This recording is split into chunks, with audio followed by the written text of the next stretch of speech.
We're going back to Amphora Diner for another podcast, this time with Seth Dotson, part 2. What are we going to talk about this time? See where we go. We'll see what happens. Thanks, man. As you get higher up in the Earth's atmosphere, there is a surface there are surfaces of the atmosphere. Now it makes a gradient, so you have layer. Also, as you get deeper in the ocean, as it gets, the pressure gets higher, right? The further you go into the ocean, well, they make surfaces, and you can actually reflect certain kinds of sound waves or radio waves, which is a type of light. Which just gonna delete that, and if we were talking about it without it being recorded, you probably would have actually listened. No, I did. You did? I did listen, but I would never be able to repeat back to you. You wouldn't know what it meant. Something. Yeah, I know. Yeah, it's a problem of actual knowledge versus I don't know, regurgitated knowledge. Yeah. I could potentially regurgitate that back to you, but I still wouldn't understand what it means on the level you understand what it means, because you are almost, I would say, a scientist in terms of your knowledge of these subjects. Never mind the credentials. I would. On a practical level, use the word, but so there are doctors of various things who I think have factual, not actual knowledge, or more factual than actual knowledge, which sometimes is sufficient. What does that mean? Like that they know facts, they know how to manipulate the information to get a result, but if it's more word association than concepts. Like a person could spew out Newton's laws and look at a planet in orbit and have no clue how an orbit actually worked. Potentially, they might even be able to tell you things about an orbit, right? But it's still in the same way that if I talk to you about, if I say bone marrow, I don't actually really truly know what that is. I'm probably picturing something like marrow in a chicken drumstick. But at the same, even though I can also say oh yeah, it's a thing that gets donated to people who have a certain type of treatment going. You know what I mean? So it's not true knowledge of anything. Nobody really has true knowledge. If you say of anything, no. If you say what is an atom or what is an electron, that's about. Oh, thank you. You cannot actually really break that question down, except to say what it does to other things. But then when you ask what those other things are, it says what it boils down to is what I observe and how I can quantify what I observe into parts. Yeah. And then model those in relation to each other, and then ultimately in relation to what I observe. So, which is to say that I guess it's not categorically different as much as it's a difference of degrees of complexity in your mental file folders. You know Lawrence Krauss? You know who he is? No, tell me. He's a professor, or he was a professor. He was trying to find out the nature of the universe and all of reality using modern physics. What does that even mean, to find out the nature of all of reality? We ask metaphysical questions about consciousness and time and how we experience time and why time flows in a direction. He was trying to reduce it all to one principle or something? He was trying to reduce it. He was trying to explain all of it. Not necessarily to one principle, but... I kind of have this feeling that if you can explain anything fully, then that's inextricable from whatever the entirety of knowledge is. Mm-hmm. Except where there's a separation between actual dimensions, right? There's a separation between what's natural and what might be supernatural or otherworldly, like consciousness. Again, that always comes up, but in terms of the idea of some universal principle that explains everything, it's obviously everything is inextricable from each other. So why does there need to be this idea of unifying all of it into one thing? If there is some one thing that can do that, then any one thing understood in its entirety would do that. Oh yeah. You know what I mean? I do know. But then I guess it comes back to the idea of thingness, which even though we thought it was irrelevant, your point about mirages and the separation of physical states, yeah, or the perceived separation, even though I don't know if that's I don't think a literal truth, is kind of relevant in a metaphysical way. I don't think there's I think the only real metaphysical implication about understanding phases of matter is just that, or I don't even say this is metaphysical, but this is about how we perceive things, from our perspective, frame of reference determines how we go about understanding them, and sometimes our frame of reference and familiarity can kind of skew our perspective. So I think of liquid as by design, right? No one is meant to absolutely understand anything, because that would literally be to be God, I think, if my theory about anything is everything. Yeah. So you're supposed to everybody, it's almost as if everyone's perspective is contributing to the sum of all truth. Not their different opinions about it, but their actual perceived experience is meant to be distinct from each other. It sounds like a cliche, like we all have our truth, kind of, and that's not what I'm saying. No. I do know what you're saying, but I just don't see how it has to do with phases of matter. I mean, I guess I can, in the sense that, like, somebody can start talking about physics from a perspective, or starting from a point that leads to their entire perspective, and we can meet somewhere in different areas in the road, but where we go with it, where we go with it can be totally different directions, even if we meet. Right. For example, and this is kind of hard to explain to you, maybe, or might be, I don't know. You understand what where Cartesian coordinates are, what a Cartesian graph is, x and y. Yes. Okay. There are two different ways that I know of to develop that. You can develop it using synthetic geometry, which is the original way it's developed, or you can come at it from a totally different angle and make it abstract. Applied to certain problems, you'll get the same results. Where it's different is where you develop it. What path you take is if you want to advance it further and make another field out of it, expand it. Well, this is going to be a bit over most people's comprehension at this point. If you can simplify. So I don't actually have that much actual knowledge in this area, but where you start something philosophically, where your philosophical background is on something, even if you get to the same result, even if you meet at certain points, where you come from may determine where you take that. Yeah. Where you take the implications. Some people seem to be able to work through problems without any philosophical background or even concern for its implications whatsoever. Yeah. They're just able to navigate kind of like a machine. Well, I would say sometimes it amazes me how stupid some smart people can be. Exactly. Because they're really, really good at something that I can barely comprehend, but something that I can comprehend, you bring it up to them and they're like, what? Yeah. But then there are other areas that our knowledge meets. There are other areas where I'll come to an insight and they'll seem to come to the same insight. In some way, I don't know, like, we met there, but like two other areas.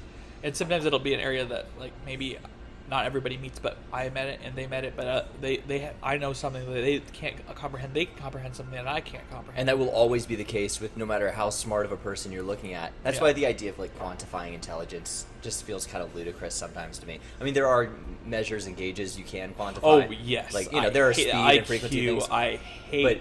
But the idea that someone has such an empirical point of view that they can create a test. Yeah. It just puts a number on it. I think. Absurd. Along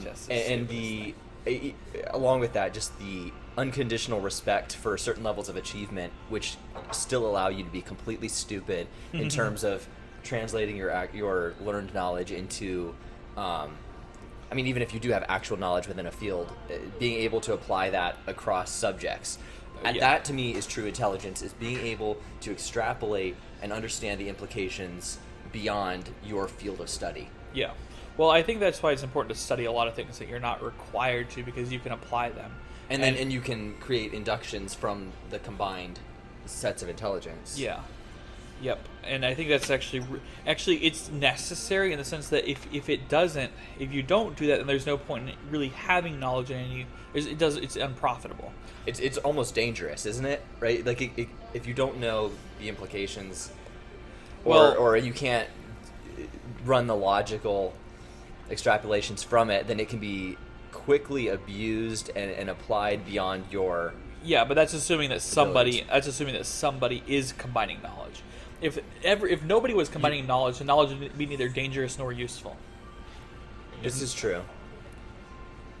But the danger almost comes when they try to. They inevitably try to create. Take action based on their knowledge, which assumes things about the world around them, which are really not developed beyond who they were before they went into this field of study. Yeah. And yet they're a doctor, so you're qualified to talk about this. Well, I mean, you can only know so much. So you can't be an expert in everything. Like, there's this part in Jurassic Park where, have you seen that movie where Jeff Goldblum's character kind of says they're all eating, and he says something about how you gosh, what did he say? It sounds like it makes sense, but it doesn't. He's complaining about these people who are using the knowledge of things that they read about to clone dinosaurs without understanding the implications of what cloning dinosaurs will do. But the thing is you cannot read up. You cannot get. You can't. He's complaining. He's getting mad at them for reading up on it because they don't understand the implications, but they read the thing. Like if I use algebra, but I don't understand everything about why how negative and positive numbers work and how that whole system of square roots but I use it. I don't understand the deeper things about it. I try to read about it because I want to know, so I can manipulate it more. Plus, just having the deeper understanding helps you understand what's going on. Yeah. But lacking a certain kinds of deeper understanding is, remember we talked about how you take different paths, right? Well, sometimes you can take another path by lacking certain understanding because you'll try to construct something in your head for why it's there. It kind of is a placeholder sometimes. Mm-hmm. If you don't understand how they developed a theory, but you understand the theory as it is now, you'll try to construct a maybe for how they got there. And then from there, you'll try to take another path. Yeah, you can sometimes logically fill in the gaps to a sufficient degree. But even when you go methodically about creating like a proof of something or whatever, it presumes that you do have the entirety of information available. It's like you can still methodically miss out on other perspectives. You will always be unable to know what you don't know. Yeah, you can't know everything, so you can't fault somebody exactly for talking about what they don't know because they're applying one thing they know to something they don't. I'm not saying don't speculate. I'm saying do speculate, but call it speculation. Yeah, I mean, it's a gray area. I'm a big speculator. It's a gray area, but like when somebody's an expert in something and they start to spew things out that they know about, but they don't understand the implications of, well, they can try to find them out and they can learn some things, but there's always going to be somebody who goes out and says, dude, they don't even know what they're talking about, and they'll be right. You always have that because you can only stuff so much knowledge into your head in a finite amount of time, which everybody only has. So you can fault someone for being lazy and not trying, and sometimes you can fault somebody for being just stupid, but usually it's a gray area. You can't fault them entirely. You can't be like, you can fault them for putting themselves on a pedestal and treating their knowledge as empirical. I will fault people for that. If they are super narrow about it, yes. I mean, I think in general, the attitude of believing in proofs is pretty ridiculous because philosophy would say anytime that reasonable doubt can be created, again, reasonable, that's a subjective word, then you don't have a proof. And people, they create these 3-step proofs of things that have 1,000 different so-called proofs coming from different directions. It's like, okay, well, clearly we don't all agree that this is a proof, right? So it just takes a little bit of humility. Yeah. I mean, you can't really prove the foundations of something. There are assumptions. You prove something to a set of assumptions, and you can never prove the assumptions. Right. I mean, what we call knowledge, I think, is just the highest level of assent. There are levels of assent that you can give to things, but you don't personally know anything, I don't think. Which honestly is the logic that allows me to assent to things that I don't know. Once I got to that point of realizing, both scientifically and like theologically and all of this, that there are things that, that nothing can be truly known from on an absolute level from every possible perspective, then I'm more willing to call myself a believer in something that I don't completely understand because I have what feels like a coherent opinion about it. So That's all I can't there's an idea of attributing authority. So for example, you can apply this to the Bible. You can apply this to any textbook you read. If you consider the Bible to be an authority, but you believe that you first come to the idea that the Bible is reasonable, based on if you've come to that conclusion or not. But for somebody who has, say they have reasons, list of good reasons, but their reasons don't entail everything that's in the Bible, and they haven't maybe read everything in the Bible, but they've read a lot, but they'll start to treat it as an authority first by reasoning in themselves that it's a thing worthy of being treated as an authority. By treating what they're reading as learning as opposed to just reading something that's BS. They're first attributing authority, but they first have kind of in their mind the idea that I can say by my own reason what is worthy of my trust or not, so that when I open it and read it, I treat it as authority, or not as authority in my own mind. Or as when I read what it says, is I treat that as something I am learning about reality. Yeah. But first they come to the conclusion that it is a reliable source of fact. Yeah, it's certainly wouldn't be considered a scientific approach. But actually, the same approach you take with anything you are not forced to swallow. For example, if I want to learn about something scientific, I can go to a lot of different possible sources, a lot of different books, and some of them are just total BS, saying things that just are just obviously false. Well, I first determine which ones are the more reasonable sources without knowing everything inside. If I read a math textbook, I'm reading it to learn math. I don't know the math that it's teaching me. Mm-hmm. But I chose one over the other because some little amount of knowledge I have determines that one is the more reliable source of information I don't have because than the other. You can't be held to an expectation of judging the entire thing because of otherwise you wouldn't everything. read it. Right. So, but then on the other hand, there's often the problem of treating the first thing that kind of offers some enlightenment on a subject as, I think, placing that on too high a pedestal as your because it's an early source of inspiration to you, that you carry it forward as the source of that forever. It can happen with for obsessive type people. They can latch on to a speaker, like Jordan Peterson honestly was that to a lot of people, where it was like, oh my god, no one has said this before, I've been thinking this, and then all of a sudden everything he says is the word of God. I think you and I have both done that before with popular media. I think to some extent you might be doing that with Frozen 2 a little bit, because it was a good example of a lot of themes. I don't do it to Frozen 2. Okay, I'll give you the benefit of the doubt on that. We can talk about it another time. No, but on the biblical example, I mean, can you give specific examples? Because I liked where you were going with that. Well, okay, specific biblical examples of how people kind of, I think backwards from this is an authority, therefore why is it true? Maybe someone finds themselves trying to argue for something that isn't even a personal moral conviction in terms of their cognitive process, only trying to defend the whole because if all of it isn't perfect, none of it is, kind of thing. People will bring up people who believe that homosexuality is wrong because the Bible says it's wrong. Well, when they're asked sometimes why they think it's wrong by a secular person, they'll start giving general secular-ish reasons. Basically like, oh, it's bad for people, or it's bad for this, or it's bad for society, or whatever.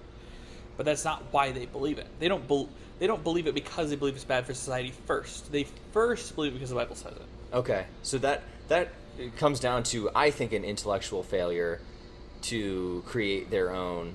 I mean, do you think anyone truly creates their own opinion on anything? I guess I would like to think that at least that there's different degrees of open-mindedness to changing from your earliest sources. You know what I mean? And that's not something that just is always. It depends on the reason that embedded. They have for treating the Bible as an authority in the first place. Yeah. And that is its own. And again, this isn't meant as an attack on on Christians or religious people. It can be any scripture that someone creates for themselves as the all-knowing source material of anything. But honestly, my favorite encapsulation of this concept comes from the meme world, of the actual versus factual knowledge, the like mitochondria is the powerhouse of the cell. I love it because it reminds all of us that there's like a textbook way of understanding things that we all had for something that we never actually understood. Most of us, you as a man of science, probably have a better understanding of what mitochondria actually means, but we're all regurgitating mitochondria is the powerhouse of the cell. And then when we realize everyone's been indoctrinated with this same set of words, just this slur about mitochondria, we don't even know what a cell is, like, truly. Yeah, I had mentioned the thing about cells. The way I understand cell is like a unit of life. Life is, any living thing is a construct of cells. A cell is it's a self-reproducing thing, as opposed to a virus, which requires a cell to reproduce itself. A cell, it's almost like you just say any natural self-reproduce. You can't really quite say it. It's more complex than that. So you can have a bubble, and the bubble breaks up into two bubbles. Are they both cells because this bubble split into two bubbles? No. It is kind of, yeah. It's in terms of definitions. You sometimes you have to go these forward backward definitions, like with like what defines a male and a female. Well, whichever one has which gamete. Well, which defines which gamete. And ultimately it comes down to which one's bigger and which one's smaller. That really is what I could boil it down to. I used to think that the male gamete had no mitochondria, but it does. So, mitochondria. Back to mitochondria. Yeah, I looked up that statement about mitochondria.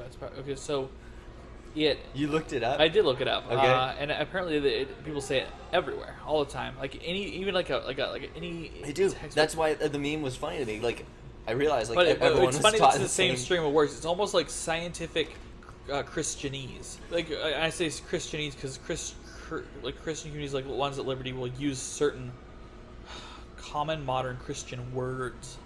Like sometimes I fail to even recall them. I know sanctified is one, but there are some that are like that I actually have to be on Liberty's campus. Grace is a big.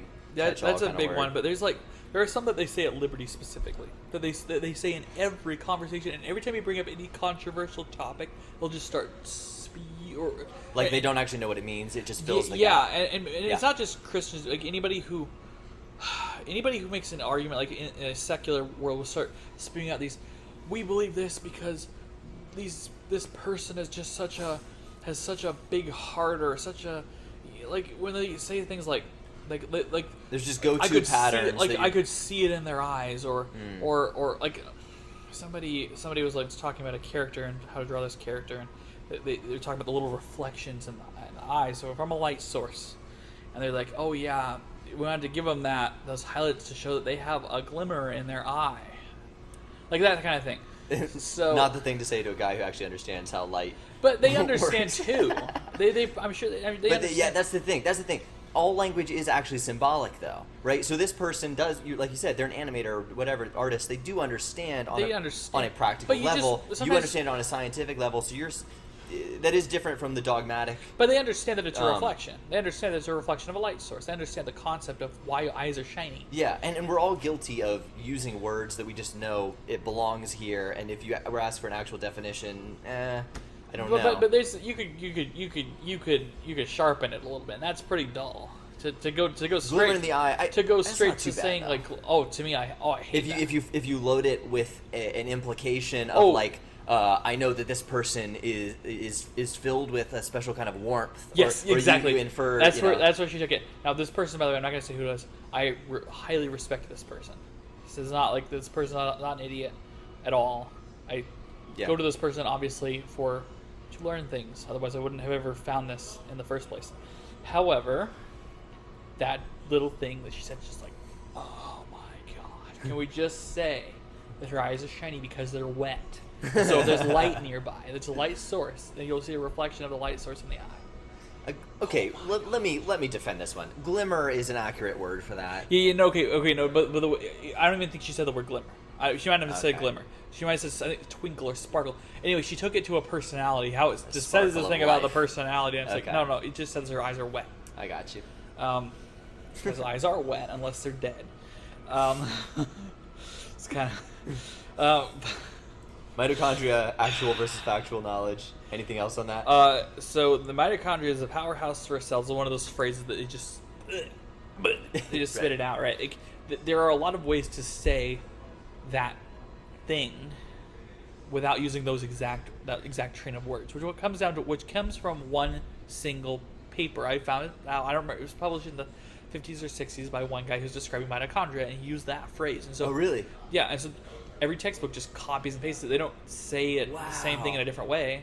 Now, it's not a terribly apparently so it generates ATP, which once again I don't remember what ATP is, an organic molecule that somehow other things break it apart or something We don't have get to energy. totally. I'm not asking you to necessarily define it.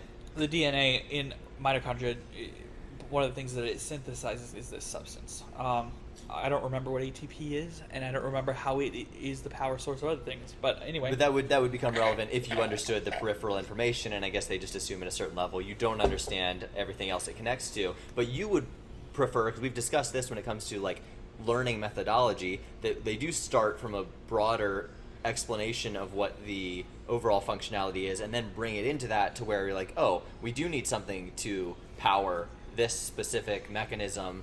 So for this I brought reason that that I up. can actually visualize. I brought that up in the context of DNA, and DNA being the blueprint for a living thing. So, how is DNA a blueprint for? What does it do? What does it look like? And they'll show you the little spiral of DNA, but that's about all you know. Is it's a spiral. They'll teach you all that stuff. They'll teach you got to memorize, and you have to memorize the crap. Out of What this. would you prefer that the first thing they tell you? Any description of how DNA and life work can kind of be broken down into a formula. You can break everything down to this. You can talk about cell signaling and epigenetics and all this stuff, and you can break it down into kind of a simple way. So you have different tissues, right? Tissues are made of cells. Every cell, that's a legitimate cell. People call red blood cells, but they can't reproduce. I wouldn't call them cells. They don't have DNA. You're going to be above my. I'm not going to. I'm already going. Tissues? Yeah, I know what that is. Okay, and like okay. my visual is so wrong. I'm not. Okay. If you have a bone and if you have like a meat and you have a bone. Hold on though. You're back in the weeds. Whereas I'm trying to talk about the learning process, starting from the big picture, getting down to the finer points, right? Because we all like when you start with memorizing these individual components, you hear mitochondria is the powerhouse of the cell. You're picturing either like a really fast like flapping like fin mechanism, or you're picturing like grinding. You're picturing whatever powerhouse means to you. You might be picturing like a smoking engine. Like it's just you don't. Nobody gets from even like the way that we introduce ourselves when we first meet somebody. It's let's go around the room and say something interesting. That information is not ready for processing until you have some actual knowledge of the person, some experience of them. Then that's gonna start to stick. So I think a powerhouse implies a place where electricity is generated that's spread around a city. Powerhouse. So and usually I think it's like an antique term. So like however electricity was generated in ye olden days, that's the place of electrical generation. Speaking of electricity, we still got lightning flashing behind us. It's pretty cool. That's true. There are many examples though of like kind of original text on a subject being have like bits being pulled and turned into the foundation of an entire field of study just because of misinterpretation of one isolated bit of research, which is taken out of context and just never really looked back on. I mean, because the community that runs with it in a certain direction. That's actually kind of common. I mean, sometimes it's not like even in things though that we all take for granted, like Maslow's hierarchy of needs.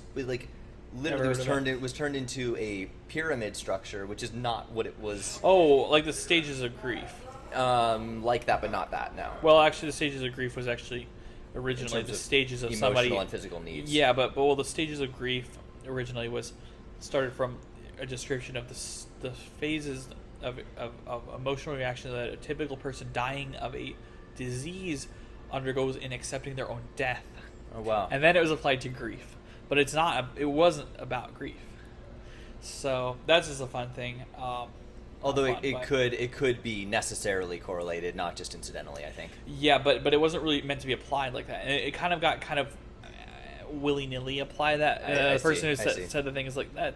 And over time, people saw that a lot of times Grief is a type of death, though, because you look at the process, the grief process. It is about like catastrophizing it to the point of like reaching your lowest valuation, and then realizing you are still alive to rebuild something. But there's a difference between accepting a loss and accepting your own impending physical destruction. There's a difference. There's also a big similarity. there is a similarity, which is why they decided to apply those 5 stages, which were not about grief to grief, to become the 5 stages of grief, because they recognized that it was Like similar. despair kind of grief. Yes, but grief. But not all grief means despair kind of grief either. Okay. It's literally just coping with Definitions. any massive loss that shakes up your life, and it could be Right. generally grief applies to grief over death, but it can be applied to grief over like a permanent separation too, and it usually involves a person as opposed to a thing. It's different, but it's different than losing your own life and that. But Yeah, that is categorically different, I suppose. but Take it where yeah. you want to go. Yeah. Anyway, so you were going in a direction. I've mixed a lot of things because that's what I well, do. I was kind of like That's this is a how I dead make- end for me. This Is it really? This was because I wasn't taking this anywhere. I was merely saying yes. Here's an example of what you were saying. I don't know what, because you were gonna keep talking about that, and I didn't know what example you were gonna give. If we want to go all the way back to mitochondria, though. Does it feel relevant to something we were talking about?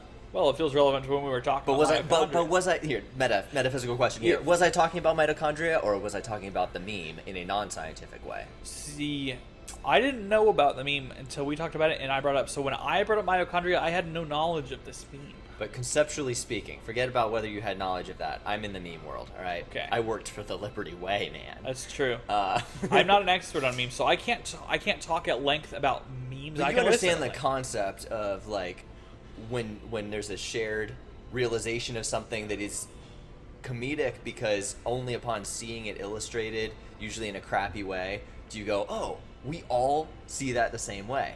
That's like the new language of intelligence of Gen Z that I was talking about last week. Well, we could talk about that in relation to also to how we see, because we're all air breathers, how we all see water as having a surface, but Here we gas go. is It's not tying having a in. surface. Bring it home, buddy. Do it. And then you realize, oh no, gas can have a surface. In fact, if you're underwater and you look up, that's the surface of the air. You know, you can. There's nothing to say that water owns that surface on both sides of it. It's just a barrier. It's a barrier between two different states, two different substances. But there's nothing to say that one of those substances owns that barrier and the other one doesn't. Right. Thingness, man. It's the biggest deception that we all buy into. Obviously for functional purposes, but if you want to get spiritual and philosophical, you got to throw out that illusion that everything has a beginning and end point, physically speaking. I mean, as people, we define things, we categorize things. That's how we think. I think, yeah. We can't function without it. Right, we are linguistic. That is why I think to give it a scriptural analogy, the idea of the word, right? In the beginning was the word was not only was with God, but was God. Like that's the idea that's what sparked to the world, like the physical world, is pretty telling, I think, of what the ancient writers understood about what humanity is doing versus what a realm outside of time and space, how that would potentially operate. Yeah. That's kind of crapshooting, but Yeah. that's the way I see it.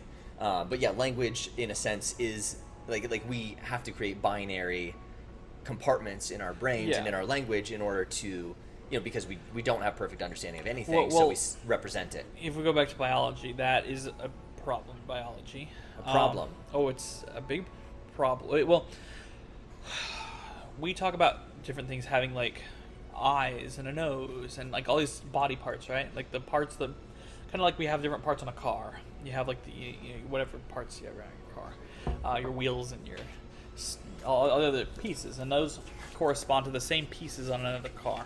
And we treat living organisms, and to a degree accurately. We see through our eyes, right? We have eyes, and that's how we see. And everything else that has eyes or can see, those things that we use to see, we call eyes. But there's this thing called homology, which means one thing is the same thing as another thing. I like that. That gets really fuzzy though in certain areas, like structures like teeth and across animals, not just people, and all kinds of, but some things for people too.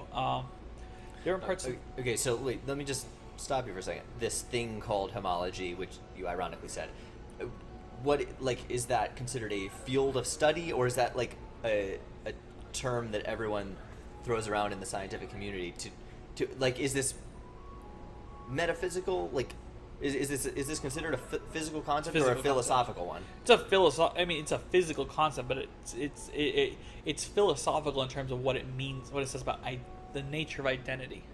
And then that's where I would agree, but I'm surprised that this is even like acknowledged, for example, in the field of science. Well, it's important in terms of categorizing. I mean, say you have certain types of cars you like, right? Name a car you like. Sure, I mean a Lambo. Okay, so you have two Lambos. What's to say they're both the same kind of car? What do you mean by kind? What's to say they're both Lambos? Oh, right. Is it at the end of the day you can't reproduce whatever set of factors? Contributes to something being itself. Does it like the materials? Like, can you language around? Can you make it, one out of steel and one out of like, the shell out of? But on an even finer level, the fact that no two things are identical. Yeah. You can't. You can only replicate things to an imperfect degree. Yeah, but and processes. It gets difficult when it comes to tracking things. So, say we have two right arms. Our right arms are homologous, and we have these 5 fingers, and each of our fingers. So, to one extent, my 2 thumbs are homologous to the other thumb, right?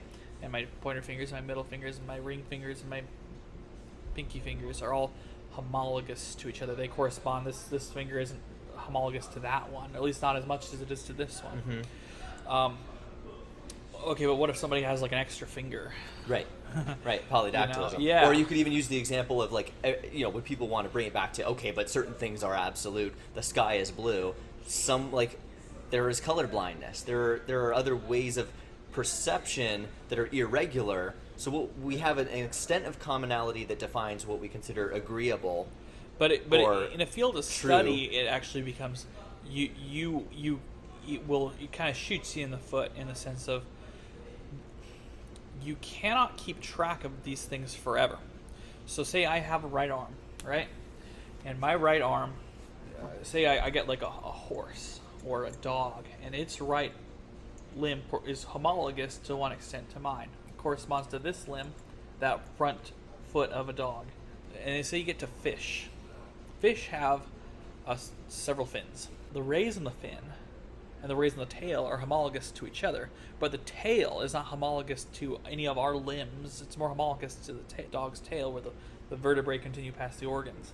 You get into a problem when the organs on the same organism don't correspond to each other don't have the same relationship to each other between organisms. Okay. Of the same kind. Of the same, or between different organisms. So what you're calling a foot is not a foot in something else. Well, it's like definition. By part it is, by part it's not. Yeah. So it's just not absolute. Yes. So the big question to me then is, does that extend to everything? Probably to some degree, yeah. Yeah, I think so. And even like geometric concepts, I think. Yeah. I don't think that you can... There's a part where it comes down to a time where people compartmentalize necessarily because that's how they think, but there's a point where you cannot... where compartmentalization will eat you alive, sort of. Right. And refusing to assent to anything that's more or less agreed upon. Then you're just denying your humanity. You can not just denying your humanity. It's not like you would have a choice, because you don't know how not to.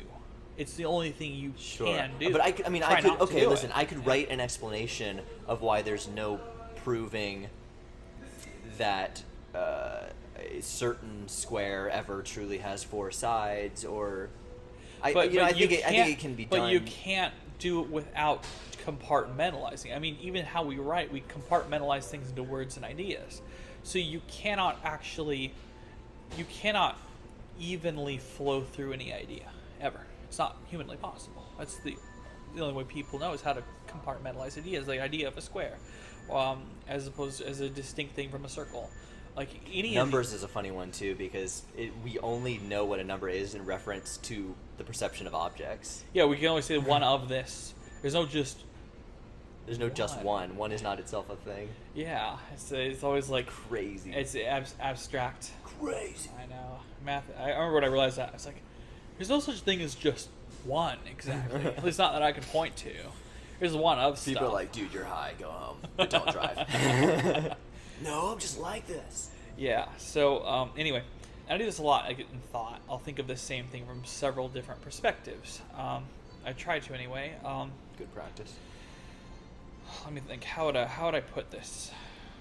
The multiple alternative approaches to categorizing. Can you explain the concept without an illustration? Probably not. It's a metaphysical question. Nope.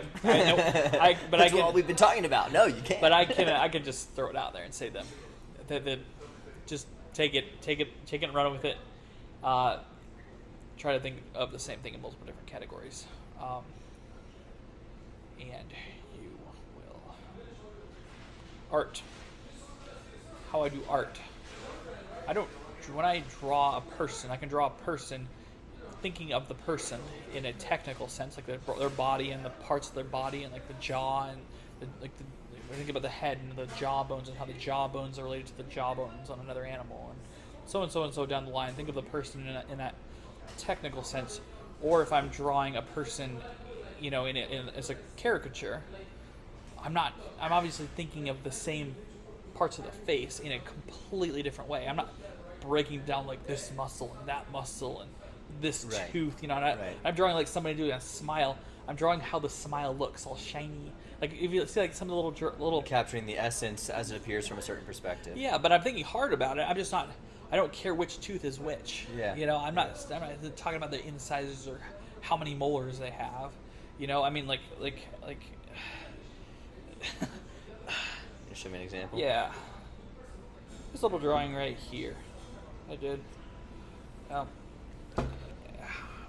How well do you think that fits like a human skull? Or look at the teeth. It probably does, because from a certain perceptive angle, you are integrating the knowledge of skull and what that is without ever even having heard of a skull potentially. So yes, it is. To a degree, but if I'm thinking about language. that, if I'm actually treating this animal like I can never. This is not a scientific illustration of a human head. Right. It's useless. Right. Useless. And that purpose. But I could draw that. Yeah. I can draw I don't know why I opened that folder instead.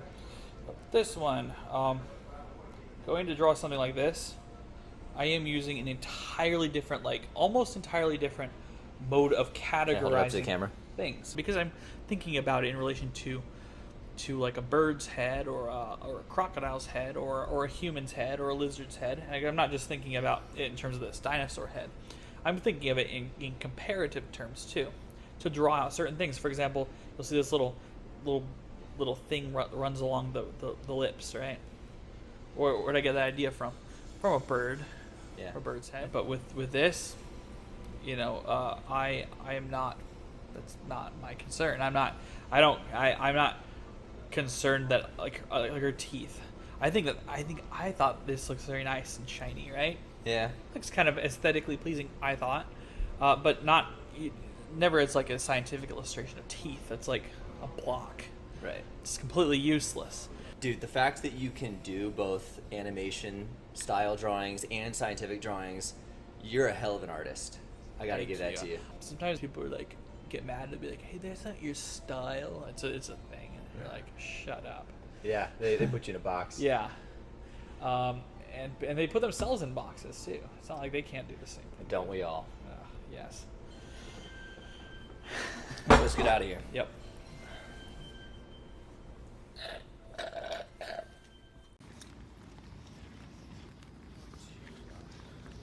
Good podcast, dude.